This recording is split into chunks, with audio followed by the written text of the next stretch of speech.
actually, yes, I did try. I've tried Chinese herbal medicine, and that was, disgusting, didn't work. And then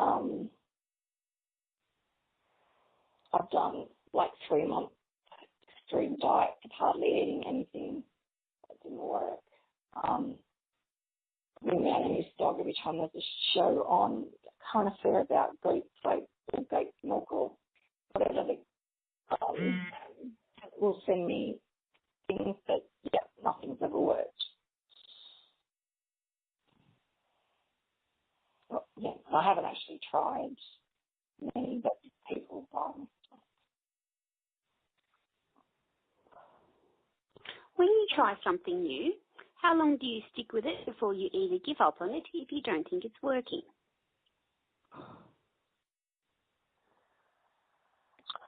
I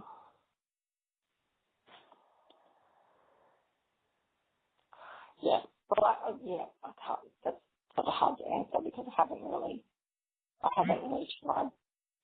Oh well.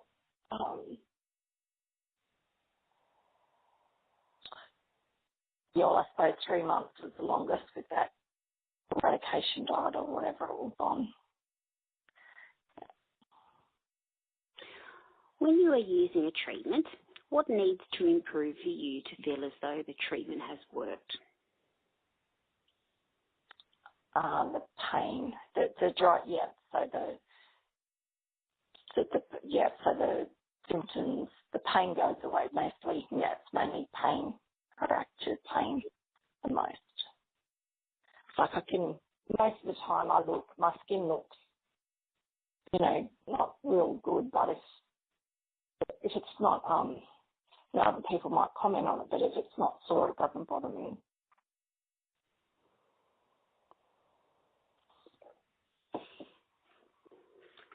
Fiona, can you tell me what type of information you have been able to access for your eczema?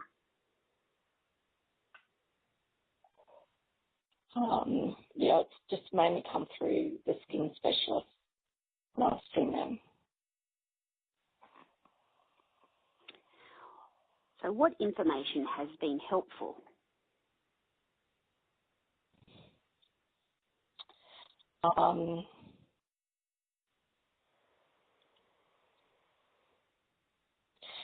Yes, well, the wet dressings was always thought they're underrated, but sort of when you don't always have time to do that.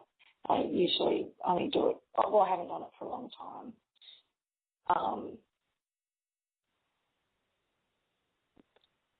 But they work very well. My routine's just been the same all along. Yeah, it depends how bad it is, prednisone or an Advanton ointment or, so it's just either up in the dose basically of more prednisone or more Advanton. Like sometimes I can use like a whole tube on my body. And other times it'll be a teaspoon. So what information has not been helpful?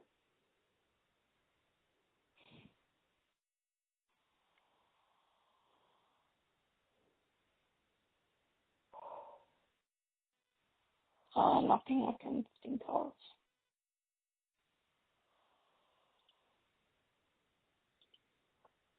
So do you have a preference for online information, phone apps, booklets, or talking to someone? Online information. So we know that receiving information can be overwhelming. In hindsight, when do you think you were most receptive to receiving information? Or when did you feel like you were most able to take information in?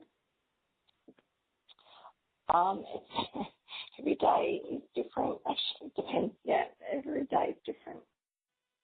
But now probably afternoon better.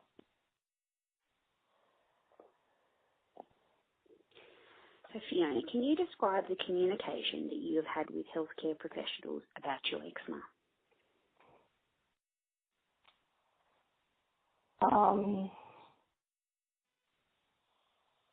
Right. Well, I think, a lot.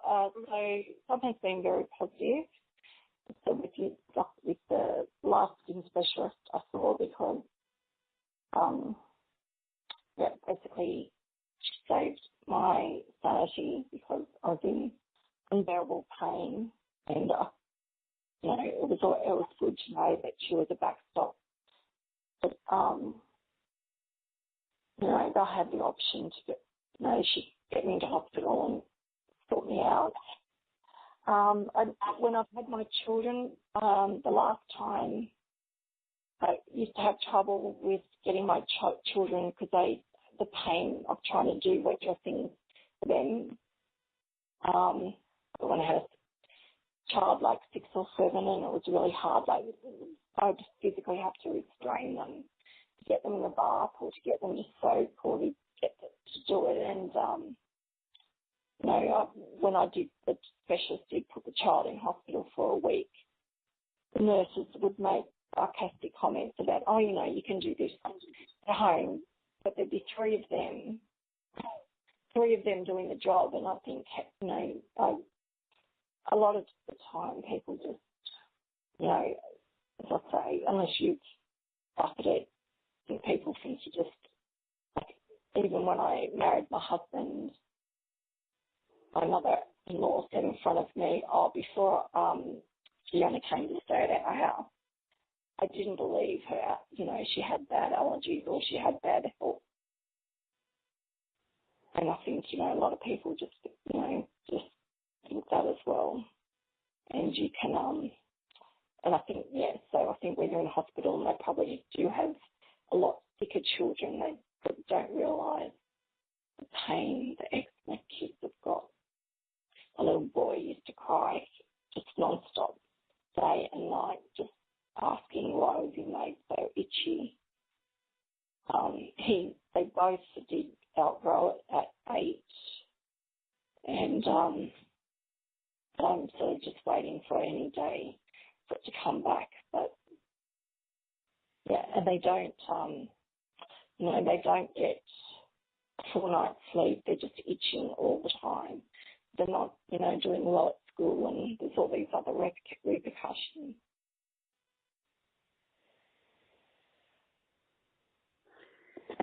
So which healthcare professionals do you talk to and trust the most?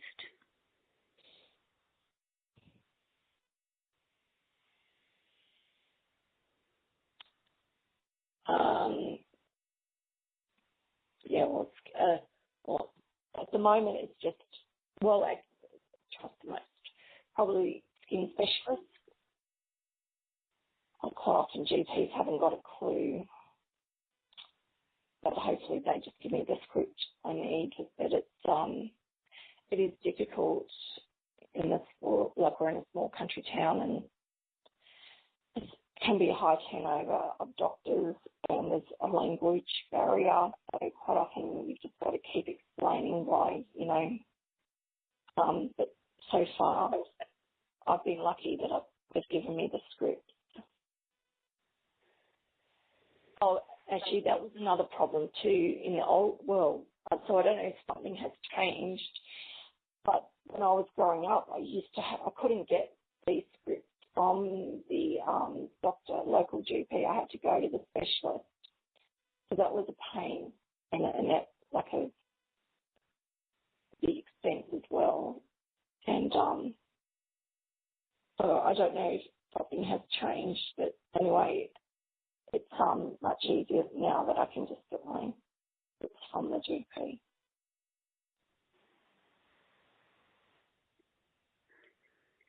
Have you had support or involvement from a specialist nurse who's helped you with your eczema, Fiona?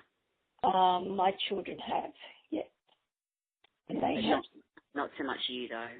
No. My son, the specialist I went to with him, he had a full-time specialist nurse, yes. So do you feel as though you have been treated respectfully throughout your interaction with health professionals?